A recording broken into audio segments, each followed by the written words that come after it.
Hello everyone, I'm Captain Logan. And I'm Fidget. And we're back for another edition of Harry Potter Discussions. Today we're going to be talking about the third film of the franchise, Harry Potter and The Prisoner of Azkaban. Indeed. So, let's jump straight into it. I don't think this film holds up as well as the other two. You know, I don't think so either, although I liked it a lot better watching it again today than I liked it before today. I was surprised. And it felt like the first 45 minutes or so, we weren't complaining about things while we were watching it. No. We were still kind of pointing at it and going, oh, that's cool, and that's cool, and that's cool. And it wasn't really until the major story stuff that affects the other movies started happening that we started really taking issues with it. I think this director, the Fonz, or Alfonso Cuarón, if you want to look him up, I think the Fonz is very good at these scenes where the little delightful details and the little background things that you notice a second time pop in.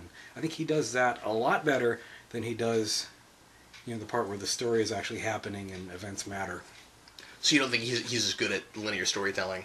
I think that's just getting from A to B and making sure that we know where we are. I think that, at least in this film, is what he did less well. Okay. And he didn't direct any of the others, right? This was his only. I don't believe so. Outing. I don't think he did. Because I think after this, they had Yates on. Okay. And kind of stayed with him.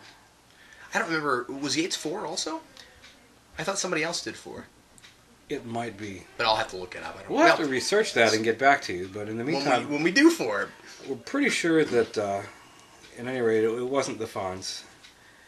I think there was enough outcry when this came out, in fact, to ensure that they did not stay with the same guy. I think his style is fine for Harry Potter. Yeah, yeah. The visual aspect of it was very strong. The effects, I think, are much improved over the first two films. The lighting and the color all seem very natural and very real. They're different from what Columbus was doing. Very much so.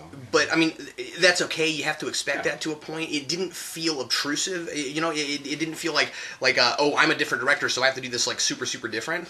Yeah. I did get that from when I first saw it from the first couple minutes of the movie, just because it was so jarringly different. But it's also a different kind of story. I mean, we're starting, like we've been talking about, we're starting to darken up a little bit. When you've got the movie that introduces the Dementors and has this character who you think is a psycho killer all the way until the last 20 minutes of the movie, you can't expect the same kind of happy color palette you had in the first two movies. Very much so. And it's the first one mostly, but and to some extent the second, are really about, wow, the world of magic is wonderful. And the first one especially, since we with Harry are really experiencing it for the first time, and the second almost more so in that Harry has to fight his way back into the magic world. Yeah. And that's a great point. The third story almost begins with Harry facing the potential of being banished for real from the magic world, and he's very surprised to find out that he isn't after the adventure with his aunt. Which I remember being played up much more in the book when I read it. Yes.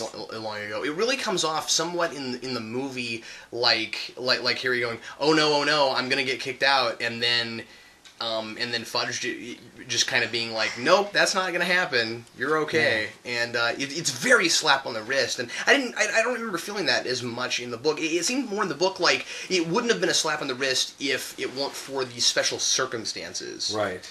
And that's the point made. But yeah, the aunt's visit in the book is a week-long affair. And Harry spends a lot of time suffering with this presence. And it's a lot of abuse before Harry actually snaps and, well, blows her up. Yeah. Jeez. But, sorry, my son's here again. But the opening scene is compressed, not bothersomely so. But his kind of re-entry back in until he finally gets back with his friends and meets up at the Leakery Cauldron and then finally gets back to school. There's a lot there that comes back to Harry, again, re-entering the world of magic.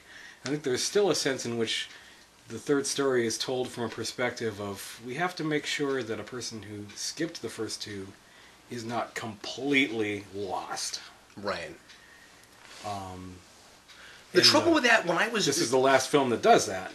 Yeah. Well, and with the books... The last book as well. And they kind of do that, too. When I was reading them in high school, I remember thinking that there were so many details and so many characters that even when I would read a new one, I would wish that it had been more recent than I had read the other ones. And so I felt like none of that was really even helpful. I didn't think of like let's waste time trying to make sure that other readers and other viewers that haven't seen these can get into this world, because I don't feel like they could anyway, even with that. It never really works, but they feel the need to do it. Yeah.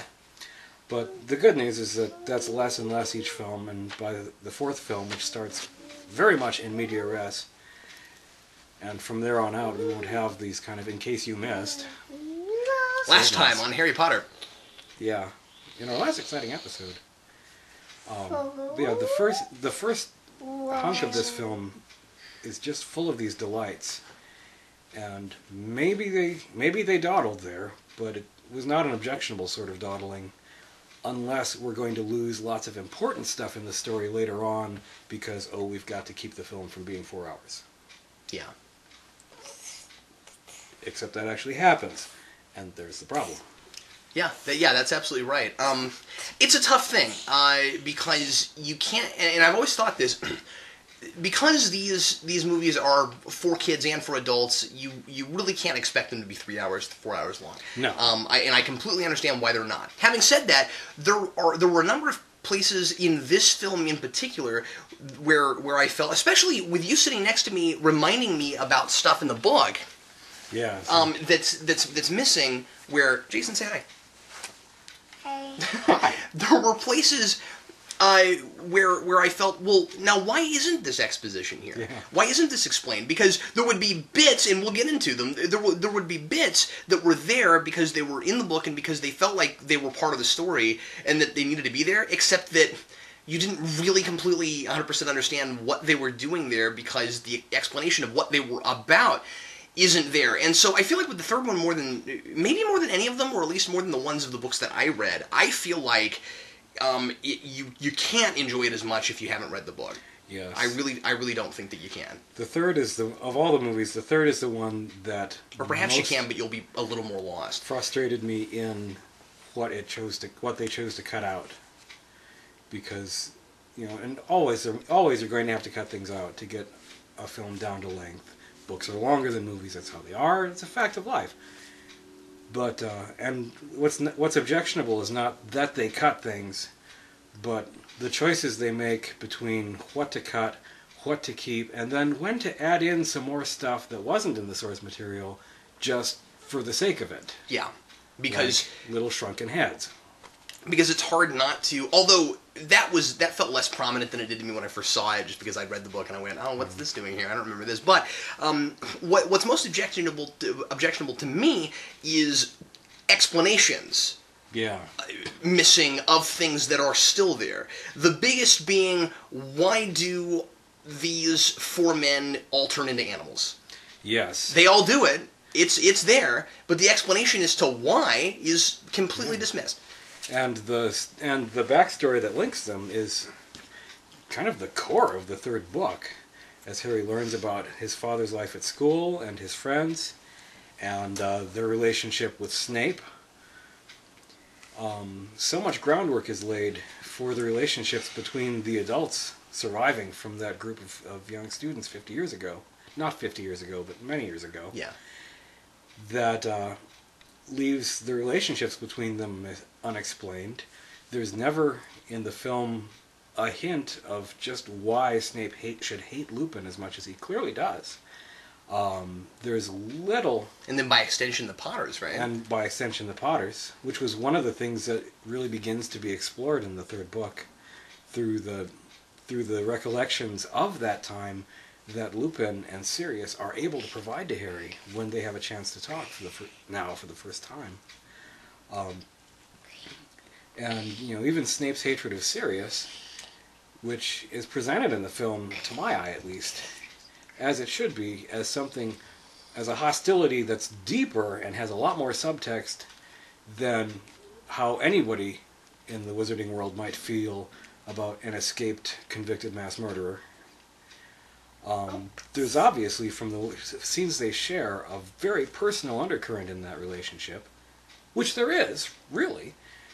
But any clue as to where that comes from or what that's about has been, fell on the cutting room floor or was left out to make more room for other stuff. There's so much we don't know about Harry Potter's friend, his family, and the Marauders, how they came to make the map that Harry finds. And the map is really prominent in the narrative even of the film, that it's very strange, and I would probably assume that scenes were shot about that and cut, because it's very strange, especially at the end, the way Lupin knows how the map works, the way he looks at it, the way he folds it up and keeps it, right? I mean, like, he hangs on to it. You get the sense, if you don't know the story, that there's something that you're not being told, and it's left, I want to call it accidentally mysterious. Yes, it's shot as though information was there that in the final product is not there.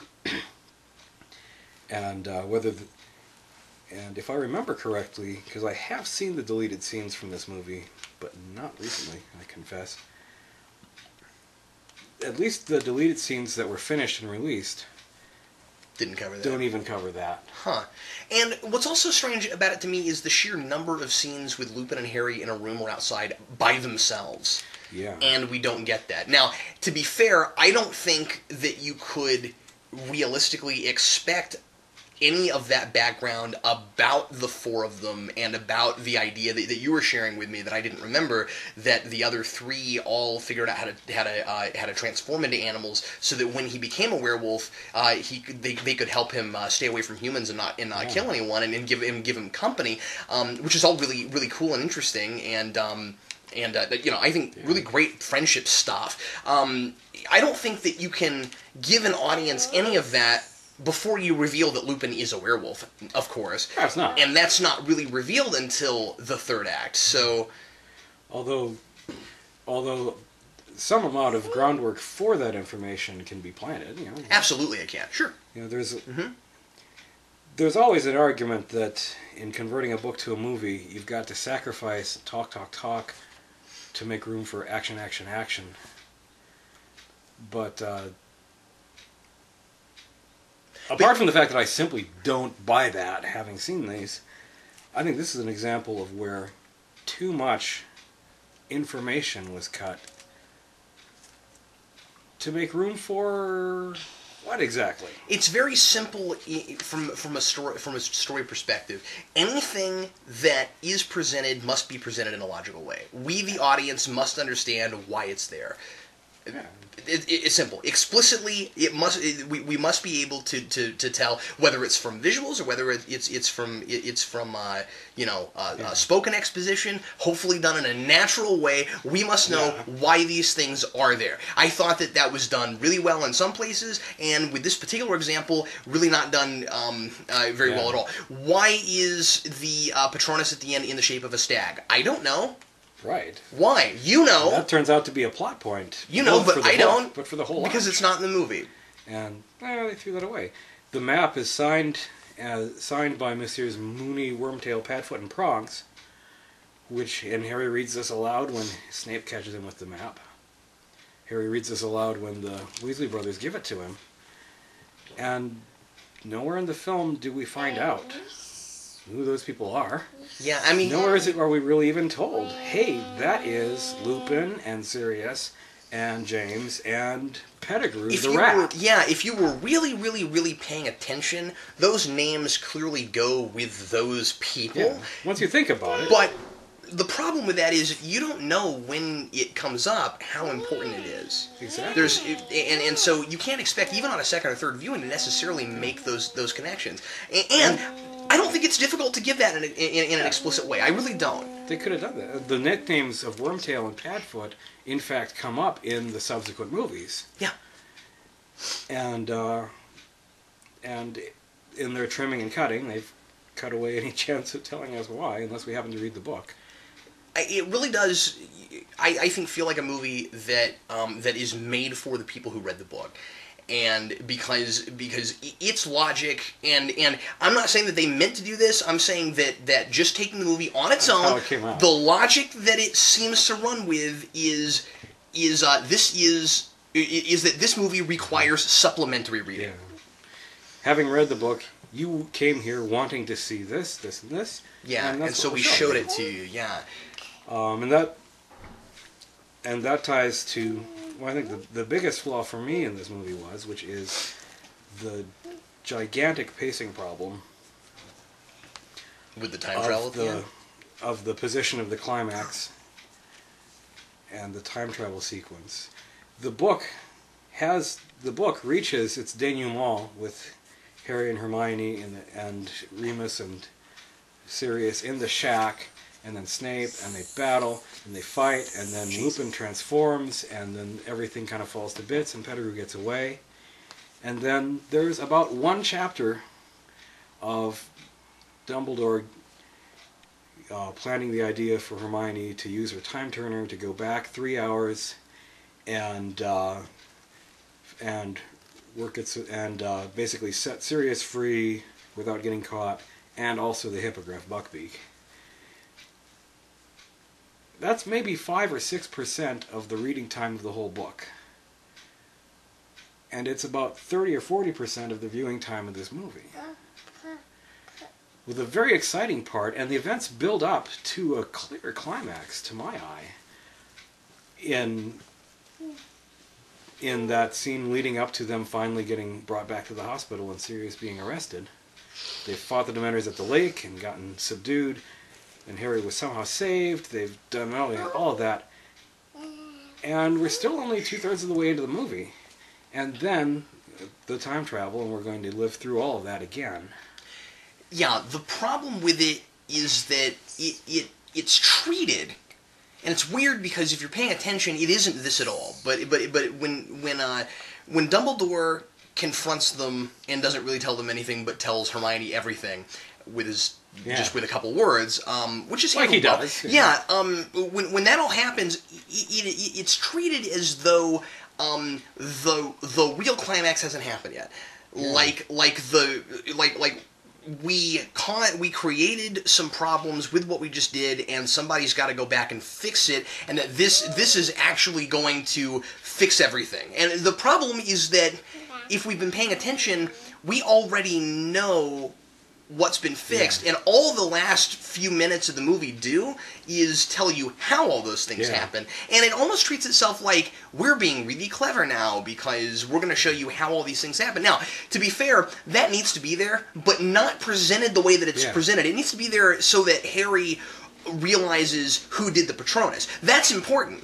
And that does need to be there, and that's a reveal, but not a climax. Yeah. And I think it's very important to distinguish between a reveal and a climax. You know, at the end of a lot of comic books, you'll have a reveal on the last page where you turn the page and, oh, we find out this guy's here, or this thing exploded or something. But that's not the climax of the book. It's a reveal that's leading into the next chapter, and that's precisely what we had here. So I feel like more time was spent on a reveal going into the next chapter than on the denouement itself. Yeah, and because of the whatever exciting parts there are in that time travel segment are the backside of events we've already experienced and already been excited about. Right.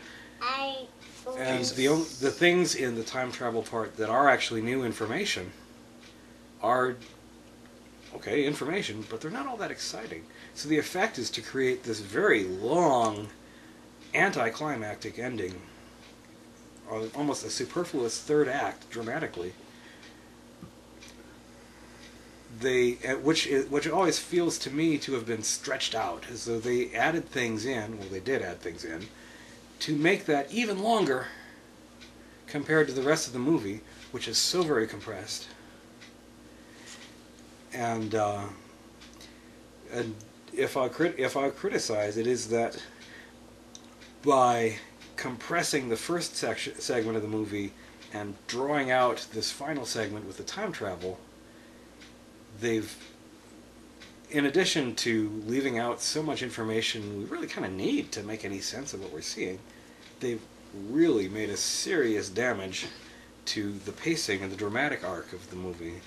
Yeah, absolutely. And it's confounding because while they're stretching those parts out, you find yourself asking questions that you ought to already have the answers to of the stuff that we were just talking about previously. Yeah, I come away from it feeling like they really would have had a better movie if they had actually been more faithful to the flow and structure of the novel than they ended up making by making whatever changes they made, motivated by, well, we got to adapt a book into a movie, you got to change some stuff. I think they made it worse rather than better. And that is the disappointing thing to me, for me, about the third film. That said, the acting is still spot on. Mm-hmm. The casting is still so perfect. It's by no means whatsoever unwatchable. Oh, and yeah. And I mean, and what's funny is, I think that because I was comparing it to what had come before, and because I hadn't seen anything after, it was much more of a letdown the first time I saw it than it was this time. You know, noticing some interesting details. The comedy, I think, is still totally up to par. Yes. I think that the Boggart scene is one of the most fun scenes in the whole franchise, and that's well done. Really well done. Yeah, it's really clever, and you know, you were talking about the creatures and visual effects being better. That's one of the scenes that it showcased the best. You know, Yes. the spider on the roller skates, it looks fantastic. Yeah, and all the scenes with the hippogriff are so naturalistic that I like the hippogriff too.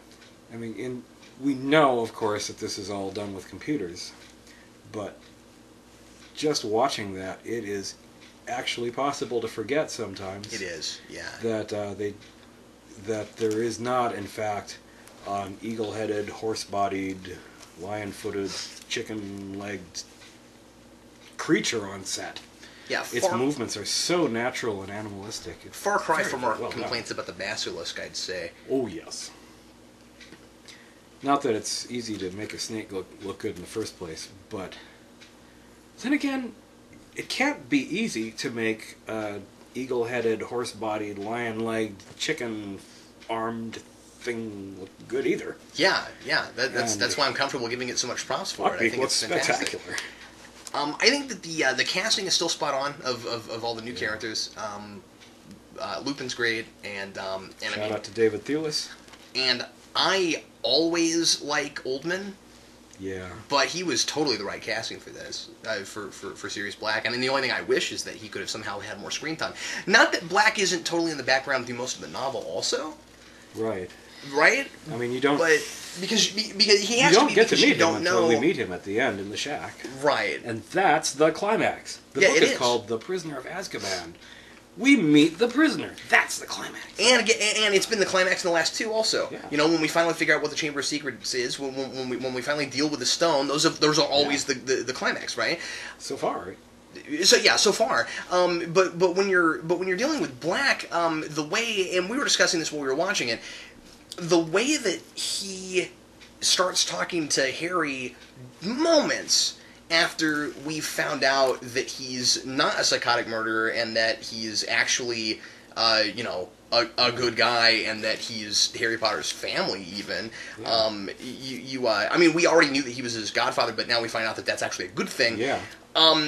It really all comes to a head too quickly for my taste while watching it. I remember thinking that in the theater too, where I was just like, I'm trying to imagine myself in this position where this guy that I thought wanted to murder me, and also keep in mind, not only did I think Sirius Black just wanted to murder me, but I also thought that Lupin had double crossed me. Yeah. And that then I finally suddenly realized that I didn't know what the circumstances were, and then it turns out that the person they're talking about wanting to kill is actually Pettigrew, and then he pops out, and then everything is revealed. Directly after all that, when I thought that my life was in mortal danger and I had reason to totally fear and hate this guy and had been talking about killing him, I'm gonna now, right after that, consider maybe living with him. Just right after that, I have a difficult time with that. Just from a narrative structure, getting that scene right there was tough for me. And that again that's an artifact of compression. We get quite a significant conversation between Harry and Lupin and Sirius in the shack in the book. There's a lot of talk there.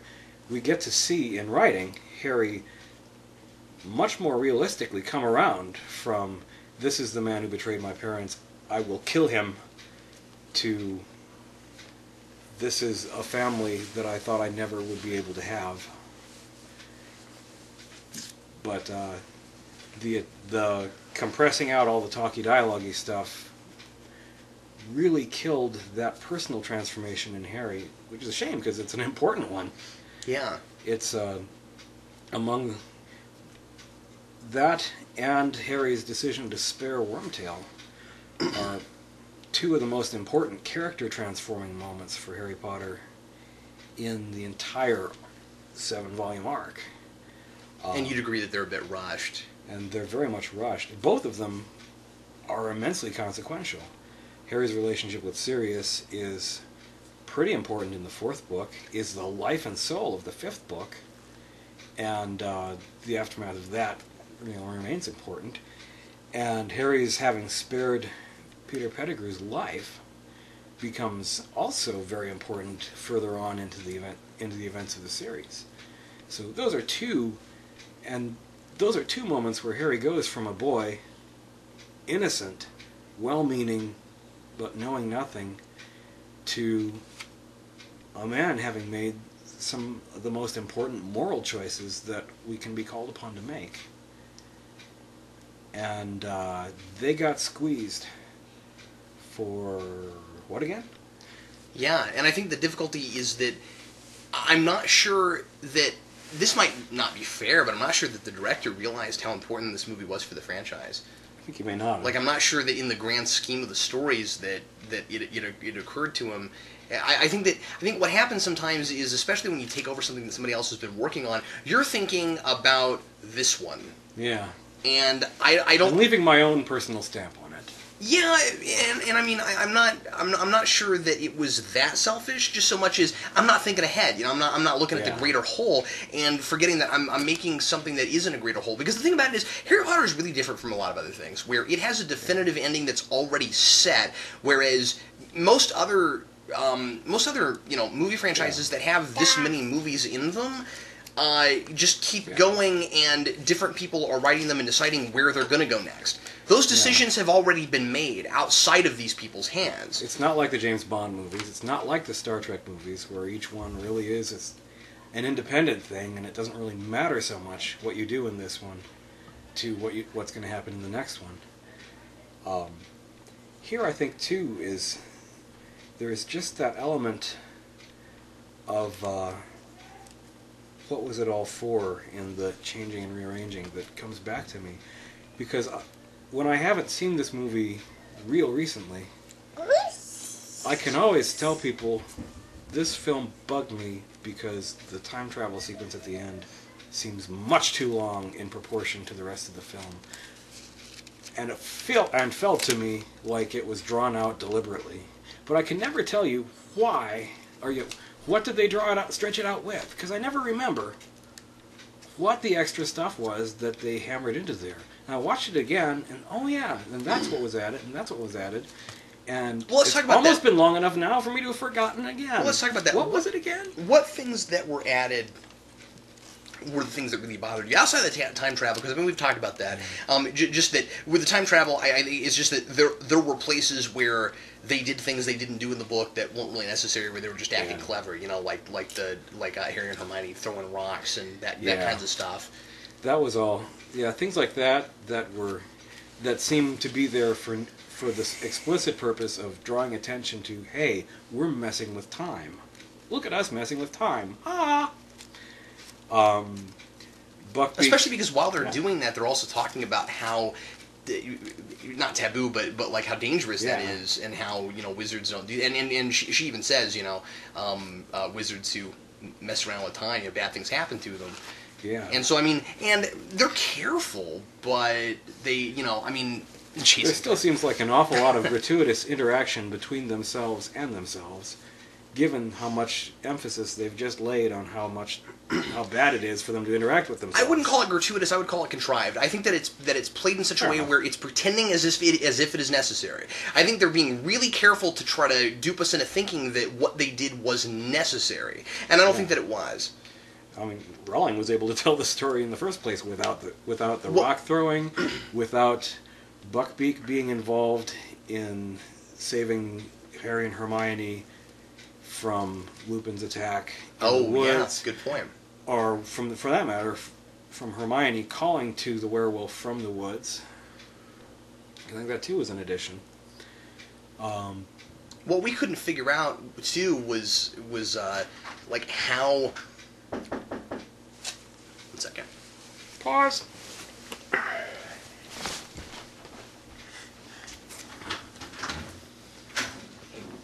We're in the middle of the video. Hi, Daddy. Would you mind taking her upstairs? Jason, can you come upstairs with me? I mean, not in a good time. Oh, Daddy, Venom. Sorry.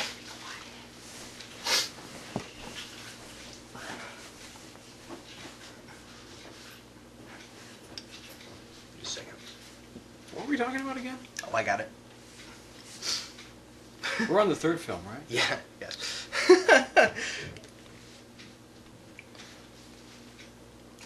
What I couldn't really figure out was how Dumbledore kind of seemed to have already known what was going on with the time travel before it happened.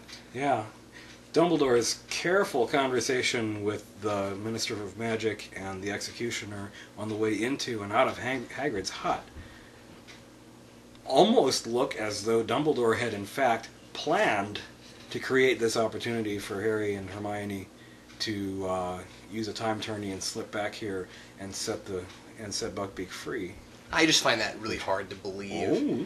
Yeah. I don't know what to think about that. I'm not even gonna say almost. I mean, it really seemed like he stood there and was covering for them completely because they were asking questions. Yeah. Like Fudge was asking questions, and he was like, and he was very much like dismissive of the whole thing. Like, oh no, don't pay it. It was like, don't pay attention to that back there, and yes. Ignore the man behind the curtain. He wasn't even looking behind him and seemed to know what was going on. So anyway, all of that was really strange. But what other things were there any just huge elements that were just shoved into the movie? Well, man, I was not amused by those talking heads. Sorry, voodoo fans everywhere. I never really cared for that either. Yeah, I did not need that, and. The element of sort of modernistic flippancy into a story that is otherwise doing a real good job of avoiding dating itself or being time set. That's a great point. It's akin to the way they made sure that in every possible scene the characters were in ordinary Muggle street clothing in the entire film. I think only one or two scenes that actually had them in a classroom in school during a lesson were they wearing school outfits or any kind of wizardy clothing. When so far, in the first two films and later on, and in all the books, it's well established that the wizards don't dress anything like Muggles on any regular basis. When this came out, the director and some of the actors talking about that in a really positive way, we're really glad that we finally thought to do this, and almost as if for the first couple we needed to do that because we needed to really to get people in, that's what they expected. So we had to do the robes. We had to really do the wardrobe right. But let's face it, these actors just don't really want to wear robes. And my problem with that is that but I don't care. You know what I mean? That would be like just all of a sudden Michael Dorn stops wearing a turtle on his head because he doesn't want to do that with Worf anymore. You know. And Patrick Stewart and everybody in TNG always complained about the spacesuits, but they wore them. You know what I mean? So, or another example, Flitwick in the first two movies. Well, in the first movie, I'm not sure if we see Flitwick in the second movie. We do see him in the first movie, though. I don't remember seeing him in the second. And in the first movie, Flitwick has a very similar prosthesis makeup to the goblins of Gringotts. And in fact, there's been some speculation externally among fans, I can't remember whether the author has weighed in or not, that in fact Flitwick has got some goblin blood in him. He's like part. He's not just a short man, he's part goblin in some way. And in this film, we don't see the Flitwick we saw before at all. Instead, we've suddenly got this little choir director guy who, as I understand from reading later, the filmmakers just decided, we'll just say that's Flitwick now. That's so weird. And he's got no rubber on his head at all. Because they've been pretty... Well, fine. But it's weird because they're consistent with everything else. They tried so hard to keep all the same actors for everything. Why wouldn't they try to keep people's faces looking the same? They still got Warwick Davis. Yeah. They had Warwick Davis. They created this new choir director guy so that they would still have something for Warwick Davis to do, even though there was no Flitwick in this story. And then retroactively decided, we'll just say that is Flitwick. Flitwick's now the choir director as well as the charms teacher. And I really doubt that it was the actor saying, I don't want to wear these prosthetics, because let's face it, it's not like that guy would have all that much pull on the set, right? Well, look at what Warwick Davis has done in his career. How often have we seen him not wearing massive prosthetic makeup? That's a really good point. Yeah, and this is just the one place where he goes, I know this is a multi-million-dollar movie, but I'm not doing it. If you want me, you're going to have to take the crap off my face. It's not going to happen. Yeah, but that change from wizard clothing to, street kid fashion, as though we want to be able to sell a line of sweaters and jeans. Yeah, which I don't know if they did, but I don't think they did. And that does seem like a bit of an obtrusive change. And for some, I'm sure that's kind of a nitpick because it doesn't ruin the storytelling or anything. But it takes you out a little bit. It takes you out of the world and dumps you back in the Muggle world more. It really feels a little self-indulgent, where it's just like, no, we didn't want to, so we're not gonna. I feel like changing stuff. I'm a new director. I feel like changing stuff. Yay! I'd like to make one more quick complaint, because I know we've been kind of hammering on this a bit, and before we go, we should mention some more stuff that we really liked about it. But that seems fair. Because there are things we really liked about it, and in a movie where we did multiple times point at the screen and go, hey, that was cool, it's not fair to just bash on it. But one thing I really didn't care for is the Something Wicked This Way Comes song, because I like the song, but I didn't believe that in any way, shape, or form it made sense that they would sing it when they did. That was so weird. What is this doing here? Obtrusive. What is that doing? So it's the opening of the year. I just gotta say this because it cracks me up. I actually love it when stuff like this is in a movie because it makes me laugh. So,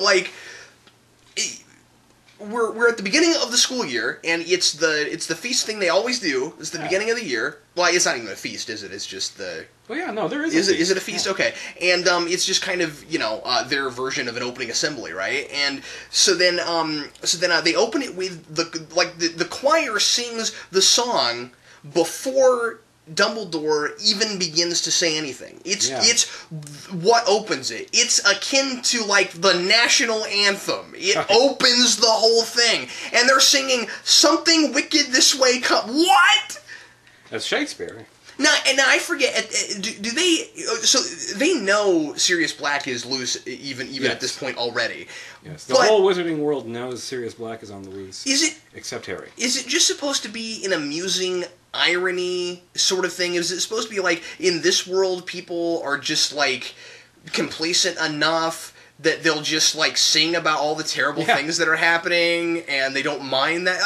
I don't know. It just seems I don't remember opening a school year with The World Trade Center has been blown up. I think it's just like that. It's the same kind of tasteless. Yeah, and not just tasteless, but wouldn't it freak out everybody? Wouldn't it cause be likely to cause a panic? I don't mean to make such a big deal out of it, but it didn't make any sense at all to me. It was just like there because it was like, well, something this wicked this way comes is like the big tagline for the movie, and it was in the book, so we got to put it in here someplace. And was it not? Nope. So that phrase was never in the books. Nope. Are you sure? That's weird to me. I totally thought it was. Wow. All right. That's, yeah. Because they really kind of made that their big tagline for that. Huh. Yeah, that whole... I really thought it was somewhere, but again, I don't know them that well, so... That whole thing was an insertion. They took some Macbeth and plopped it in there, and John Williams set it to music. Yay, John Williams, this is... And then... And it sounded great. Then uses the tune of this quite a lot through the film as a leitmotif and a scene tagger and a threat announcer. That would have been a lot cooler if it had made sense where it was narratively, but well, anyway. But it had the toads, and the toads are cool. The toads are awesome. I like the monster book. The monster book was done very well, and that was a fun idea. It was Rawlings, and it was still fun.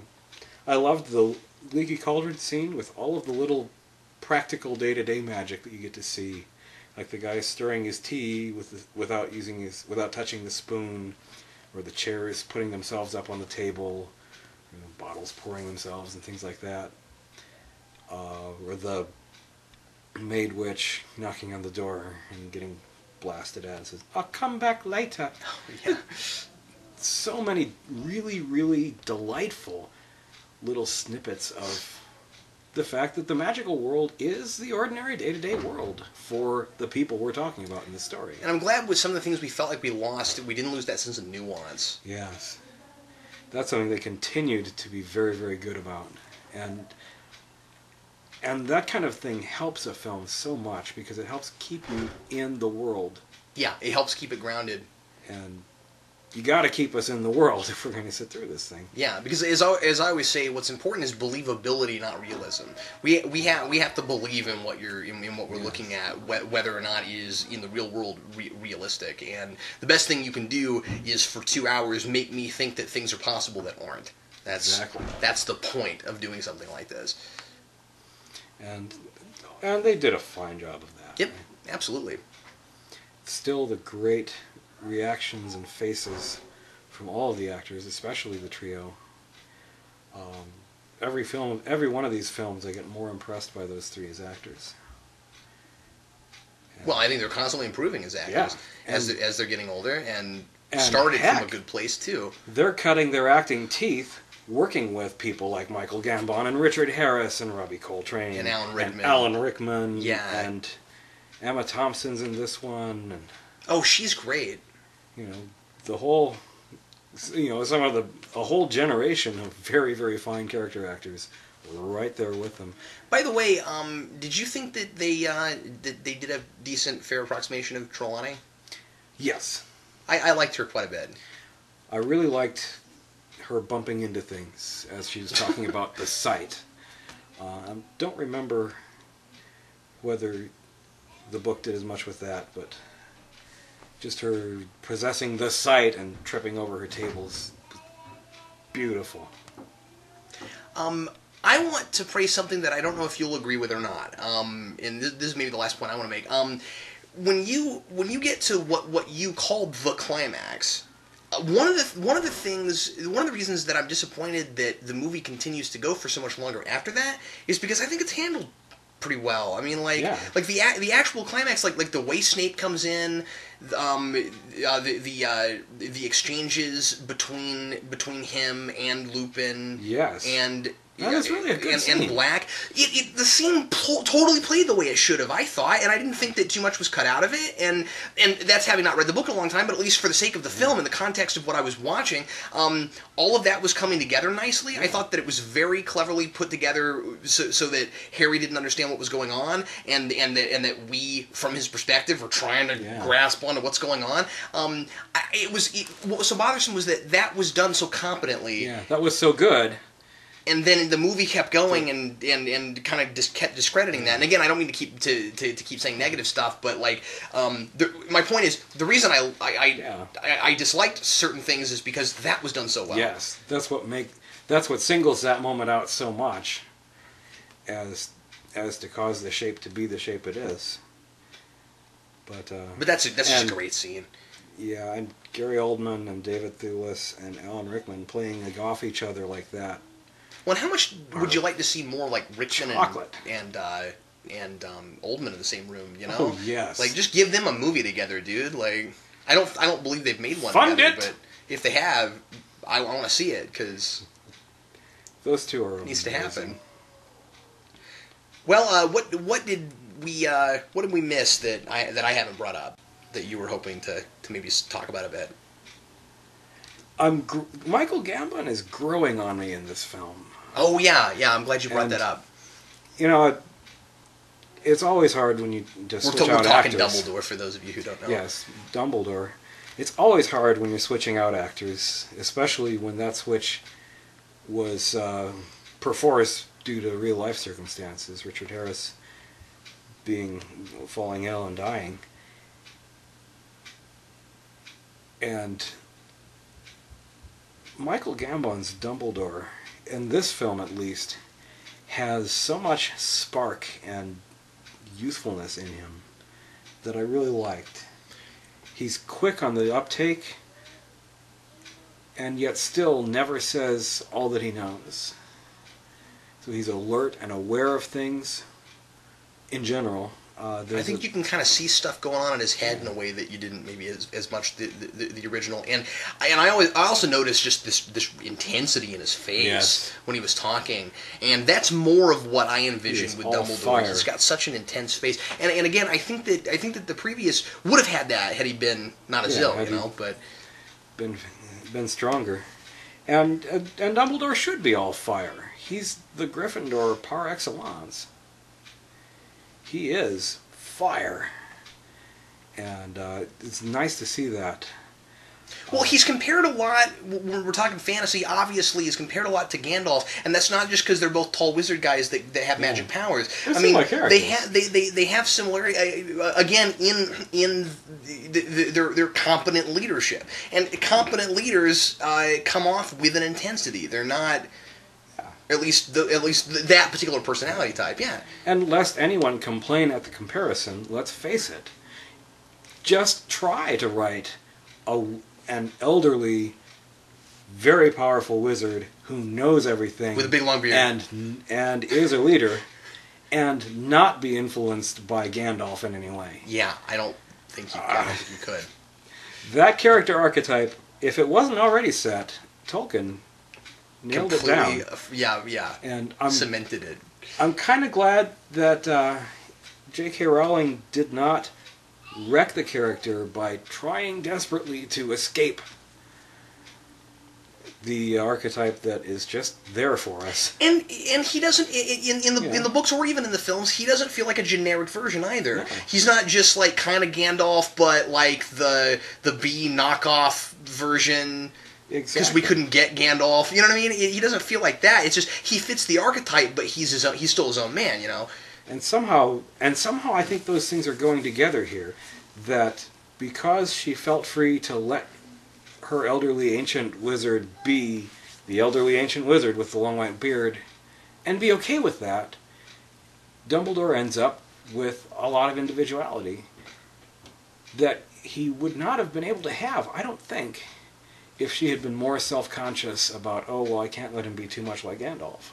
And that's something that I'm glad we're talking about it now, because I forgot to mention it when we did the first video. That's something that we were talking about when we were watching the first movie, too, is that she doesn't shy away from some of the cliches and stereotypes. Yeah. And she just owns them, and they become a part of her world, and it's almost cooler because she's not going, look how clever I am. Everybody thinks witches are really like this, but in my world, they're actually like... And I'm not saying that everybody has to do it that way. You can do things differently, but there's something kind of appealing about the fact that she just said, witches wear those silly hats. But I mean, they're not all evil. But they wear silly hats, and she even adopts the cat archetype or the cat stereotype, right? Because she has she has a witch that goes back and forth from a cat. That had to have been on purpose. She's just going, yeah, screw it. We're gonna have that in this. Yeah, and by rolling with the archetypes when that is what works, and changing them when there's a good reason to, or when there's something specific to do about it, she is able to have the universality and the individuality at the same time, where a more manipulative and self-conscious approach to, we're going to play against the stereotypes, and you thought vampires exploded in the sunlight. No, it turns out they glitter. That instead of taking that kind of revisionist, deliberate look at me, Rowling really allows our common culture to work for us and work for her, and thereby reclaims her individuality, where the opposite approach is the one that produces so much material that seems all the same. Yeah, exactly. It's kind of surprising. Yeah. And I think ultimately it has a lot to do with why she's been so successful in something that hasn't been talked about a whole lot, I don't think. Yeah. And good Lord, this was her first book. She hadn't written... I'm pretty sure she had not published a single book prior to the first Harry Potter book. Harry Potter book. Wow. So this 7-book series is the debut of an author who really has no reason to ever came out of nowhere and never has to work another day in her life if she doesn't want to, right? Which is fine. But that is a thing. Was there any other thing you wanted to touch on real quick?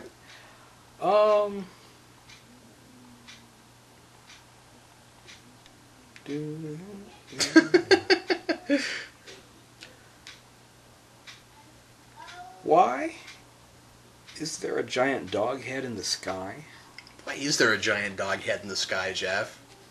Could you explain that to me? How does it get there? The Grim, the omen of death, every time Harry sees it in the book, it's because he actually is seeing Sirius, who is in the form of a big shaggy black dog.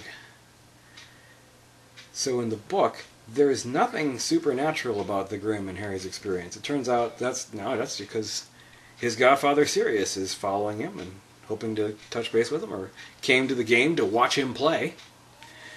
The book never allows Harry... Which are supposed to be hints that let us know who he really is. Exactly. The book never allows the psychodrama of the symbol, the Grim, to be Harry's thing. Oh, okay. And in the movie, he falls off his broom being attacked by Dementors just after seeing the big dog head in the clouds. Really is changing that. And plus there's no explanation as to how it got there or what it is. Yeah. It's a little too ethereal, I think. I mean... It's, it feels... The universe put a dog head there, I guess. Yeah. I mean, I know we're in a magical universe, but somebody has to conjure it. What is it? Where did it come from? It's another kind of self-indulgent thing to my eye. That seems like one of those look at me, I'm a director effects that I sort of regret. But there's so much good in this film, and probably a lot of the things that I really enjoyed watching this film could be accused of Tim Burtonism as well. So, but still, at least on their own, in the context of the scene they were in, are still pretty fun. Yeah, they worked. So I suppose we shouldn't be so hard on that. No. And like I said, it's not unwatchable. I just think that comparatively, I mean, you know, the thing is, when you get a franchise that is as good as this, your perspective changes on how you critique things. So the worst of and I will go on record and say I think this is the worst of these films, but the worst of this franchise is totally different than the worst of a really bad franchise, right? You know what I mean? It's there are plenty of film franchises where their best effort is nowhere near as good as you wouldn't. This. You know, having said so many problems with this movie, you wouldn't have to twist my arm to get me to watch it again. I'll watch it. It's fun. You know what I mean? Probably end up happening. Yeah, you wouldn't have to twist my arm. Well, anyway, everybody, thanks a lot for watching this third part installment on our Harry Potter discussions. Next time we'll be talking, of course, about Harry Potter and The Four. the no, Four. It's a goblet of something. Of fire. The fire. The fire rises. Anyway, so we'll be talking about that. And thanks a lot once again for watching. I'm Captain Logan, and I'm The Geoff. We'll see you next time. See ya.